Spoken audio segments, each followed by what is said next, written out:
भले ही मोदी को प्रधानमंत्री के उम्मीदवार के तौर पर पेश करने को लेकर भाजपा में उठापटक की स्थिति हो, लेकिन पार्टी के कार्यकर्ता नमो को सर आंखों पर बैठाने का काम कर रहे हैं। मोदी का क्रेज इतना है कि मोदी के भाषणों को कार्यकर्ताओं ने अपना रिंगटोन बना लिया है।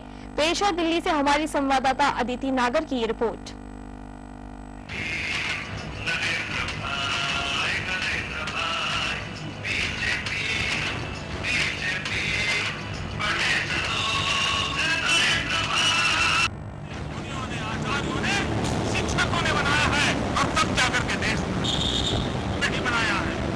ये वो आवाज है जिसको सुनते ही भाजपा कार्यकर्ता आत्मबल, स्वाभिमान और गौरव से भर जाते हैं। अपने सबसे प्रिय नेता नरेंद्र भाई की आवाज फोन पर सुनने के बाद कार्यकर्ता चुनावी रणभूमि में दोगुने उत्साह के साथ कूद पड़ने को आतुर हो जाते हैं। मोदी के ओजपूर्ण प्रहारक भाषण सुनकर भाजपा कार्यकर्ताओं में कांग्रेस से लोहा लेने की असीम शक्ति उत्पन्न हो जाती है। चुनाव प्रचार के तौर तरीकों में बदलाव के दौर में इन दिनों मोदी का नया फैंस ग्रुप इजाद हुआ है और वो है कॉलर रिंग ट्यून ग्रुप। जी हाँ, मोदी का नया चेहरा कॉलर रिंग ट्यून के रूप में देखने को मिल रहा है। उनके प्रशंसक इतने दीवाने हैं कि उनके भाषणों को कॉलर और रिंग ट्यून में सुन रहे हैं। मोदी के भाषण को वो प्रेरणा के तौर पर देख रहे हैं। मोदी के भाषणों को राजनीति की एक नई विधा भी माना जाने लगा है। भाषणों में उनका इशारों में बात कहना, पार्टी व्यक्ति पर कटाक्ष करने के तरीकों से युवा खासा प्रभावित है। युवाओं को मोदी के भाषण में सच्चाई झलकती है और मोदी विजनरी लगते हैं।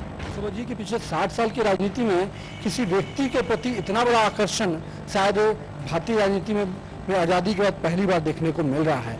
और मुझे लगता है कि नरेंद्र मोदी के इस आकर्षण को केवल आप शहरों तक नहीं मानिएगा, सोशल मीडिया तक नहीं मानिएगा, मैं आपको बताना चाहूँगा कि गाँव में भी उस व्यक्ति के बारे में सुनना, उस व्यक्ति के बारे में चर्चा करना, उनके व्यक्तित्व के बारे में चर्चा करना आज युवाओं के बीच में एक जोश है। वह उनसे जुड़ना चाहता है, चाहे वो कॉलर के माध्यम से हो, चाहे वो रिंगटोन के माध्यम से हो या सोशल मीडिया के माध्यम से हो।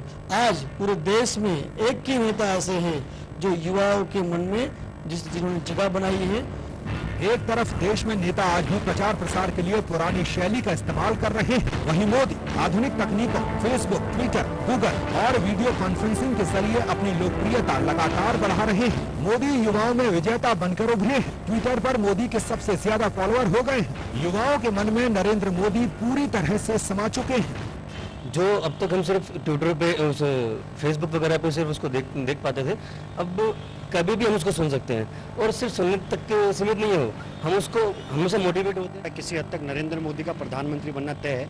जिस प्रकार से जिस हद तक उनकी लोकप्रियता बढ़ रही है, निश्चित तौर पर ये संकेत देता है कि आने वाले समय के अंदर वो देश के प्रधानमंत्री बनेंगे। देश के लिए, इस देश का भाग्य बहुत उज्जवल होगा अगर नरेंद्र मोदी जी इस देश के प्रधानमंत्री बनते हैं। देश में इस वक्त सबसे ज्यादा युवा वोटर है। इंटरनेट का इस्तेमाल करने वाले युवाओं की संख्या करोड़ों में है। ऐसे में भाजपा की रणनीति है युवाओं को अपने साथ जोड़ा जाए। शायद मोदी इस वक्त अन्य दलों के मुकाबले इसमें सबसे आगे चल रहे हैं, लेकिन एक तरफ ऐसा भी भारत है जहां कंप्यूटर और ट्विटर की बात तो दूर, अखबार भी नसीब नहीं हो रहा है। ऐसे भारत में भी मोदी को अपनी बात पहुँचाने की बड़ी चुनौती है। गुजरात विधानसभा चुनाव में मोदी ने IT के माध्यम से कई बड़े अध्याय रचे हैं, लेकिन लोकसभा चुनाव में यही फॉर्मूले कारगर साबित हो पाएंगे या नहीं, ये तो वक्त ही बता पाएगा। देखना यह है कि मोदी अपनी सोशल मीडिया और तकनीक की इस सड़क पर चलकर क्या गुजरात से दिल्ली तक का सफर तय कर पाएंगे या नहीं। कैमरा पर्सन हरीश के साथ अदिति नागर, ETV न्यूज़, दिल्ली।